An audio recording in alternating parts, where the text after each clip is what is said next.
Now, I wonder how Jennifer Aniston would react being told she's a bit porky. Not well, I'd imagine. Now, apparently, Jennifer has ended her feud with ex-husband Brad Pitt and Angelina Jolie. In a recent interview, she said, "I think it's extremely important to forgive. Otherwise, it just builds up like toxic waste. There is nothing worse than holding a grudge." Now, Jen's marriage to Brad Pitt ended 9 years ago. I'll ask you first, Beverly. Are you able to let go of a grudge? Do you agree with what she says?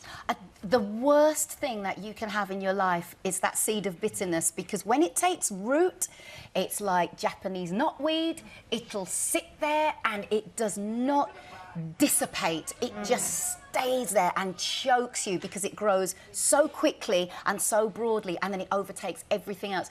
You have to let go of things. I think it makes you feel really ugly. Yeah. And then look that way, and I think that it just causes more unhappiness. Yeah.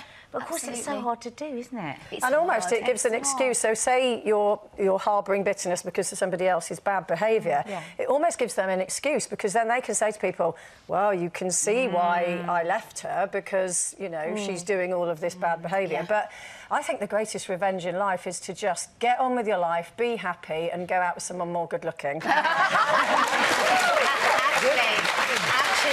happiness is a fantastic dagger, isn't it? I mean, that can sear the heart. Actually,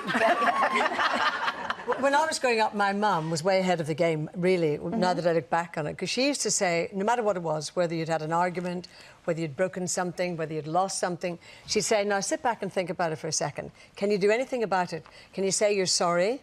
Yeah. Can you stick it? Can you mend it?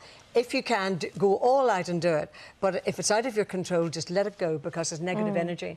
So, and I often think about that now, even today. I think that's really true. I mean, obviously, you know, we've had the whole Frozen thing, and the whole world went mad for the song "Let It Go." And I know you were going to. She's going to start singing.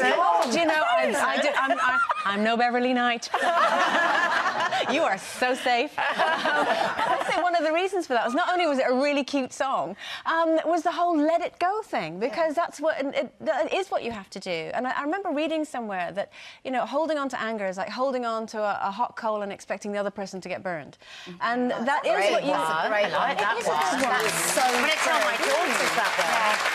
So it's funny, isn't it? Because it's getting that right balance. Because I love what your mum said, and I was brought up with, because I come from, you know, a tribe, because you know, it's very tribal. The Arabs are very tribal, and there's always at least 10 people not talking to each other.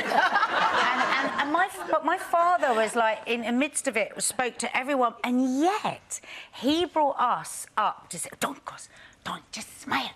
Go and say hello, go and say smile. So we'd be like smiling, whatever we thought. We'd be smiling. So we would actually like suppress any feelings, and that can make you a real people pleaser, actually. Yeah, so I struggle with my daughters of getting that, you know, knowing that way to give them that balance where you can say how you feel and try and fix it, or whether you, or when you just keep it to yourself and try and dissipate it. It's also